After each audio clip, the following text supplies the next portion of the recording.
Assalamualaikum warahmatullahi wabarakatuh. Halo teman-teman semua. Perkenalkan, nama saya Adinda Putri Regina Prastia. Saya selaku mahasiswi dari Universitas Mercu Buana, Prodi Akuntansi S1. Pada kesempatan kali ini saya akan membuat tutorial mengenai uji asumsi klasik normalitas.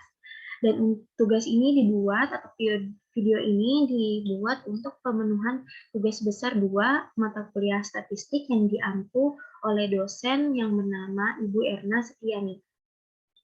Dan untuk itu kita langsung saja masuk ke pembahasannya.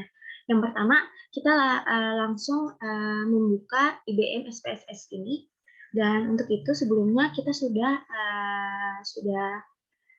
membuat data sekunder. Jadi yang kita gunakan pada uji asumsi klasik normalitas pada kesempatan kali ini yaitu menggunakan data sekunder. Yang pertama kita untuk mempersingkat waktu kita akan klik file, lalu import data. Data yang kita gunakan adalah Excel. Lalu kita klik Excel. Sebelumnya mohon maaf karena memang laptop saya itu agak sedikit lama, jadi kita akan bersabar gitu dalam prosesnya.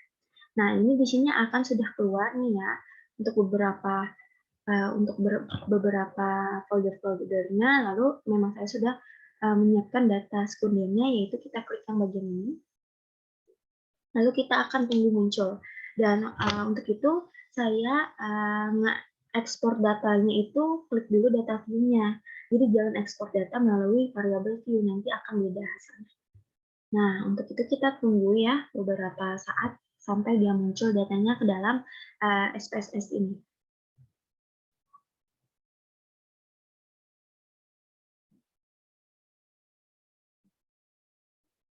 Oke,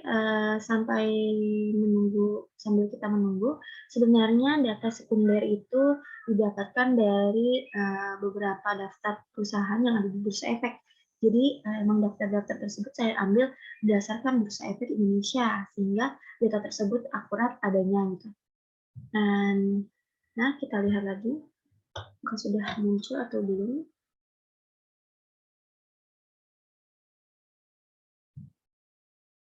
Nah, biasanya seandainya kita membuat tabulasi IBM SPSS seperti itu, nanti akan ada output atau hasil yang sudah kita bikin.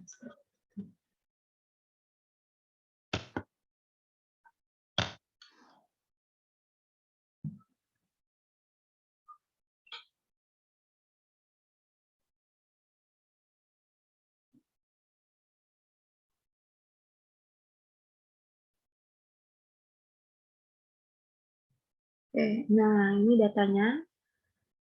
Kurang lebih datanya modelnya seperti ini. Lalu kita klik OK saja, karena memang ini sudah bawaan dari sana. Kita OK.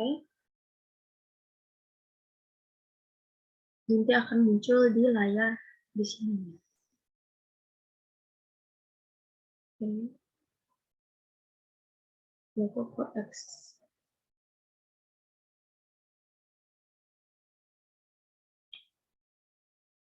Nah, ya ini agak sedikit error ya. Maaf ya. Oke, datanya sudah masuk. Ini kita bisa membetulkan sedikit demi sedikit ya, seperti ditarik ke sini untuk menyesuaikan agar terbaca gitu nama perusahaan yang kita gunakan dan lain sebagainya.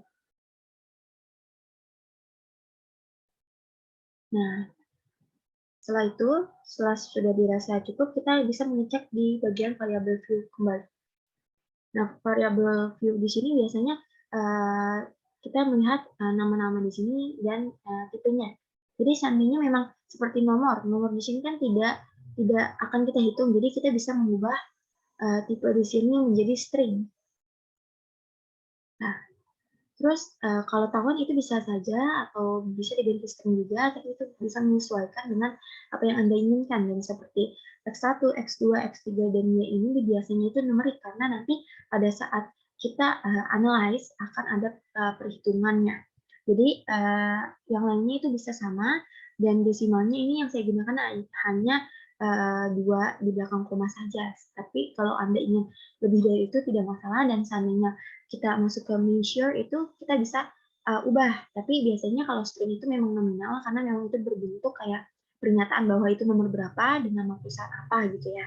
Sedangkan untuk, tahun kita bisa ubah nominal saja nggak masalah, dan kalau seandainya numerik, di tipe X1, X2, X3, dan Y-nya itu numerik, biasanya itu kita pakai scale karena memang ini berpengaruh dalam, perhitungan nantinya di hasil akhir atau output akhirnya.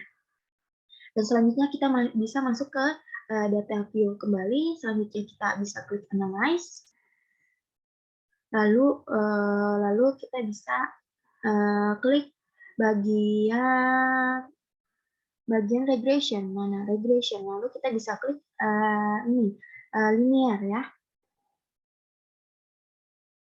Nah, setelah itu kita akan, masuk ke bagian ini.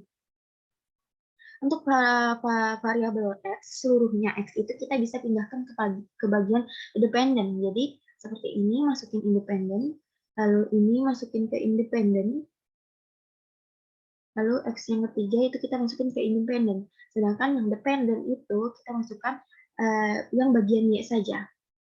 Nah, setelah ini dirasa sudah, pas gitu, semuanya sudah masuk ke dalam sini, maka kita akan, klik yang bagian plot. Nah, plot di sini kita akan, centang bagian histogram dan normal probably. Lalu kita klik continue. Nah, statistik di sini juga kita, ini sudah sama ya, karena, kita tinggal, continue saja sudah memastikan bahwa estimate dan model fit itu sudah keklik. Lalu kemudian kita akan klik bagian save. Save di sini kita lalu akan klik bagian, under standar, lalu kita klik continue kembali. Setelah semua dirasa, sudah cukup, lalu kita bisa klik OK. Nah, kita akan menunggu, hasil dari uji asumsi klasik normalitas. Jadi pada kesempatan kali ini memang kita akan menguji, data sekunder tersebut itu, masuk ke, uji asumsi klasik normalitas. Nah, seperti ini data yang kita hasilkan. Nah, seperti ini.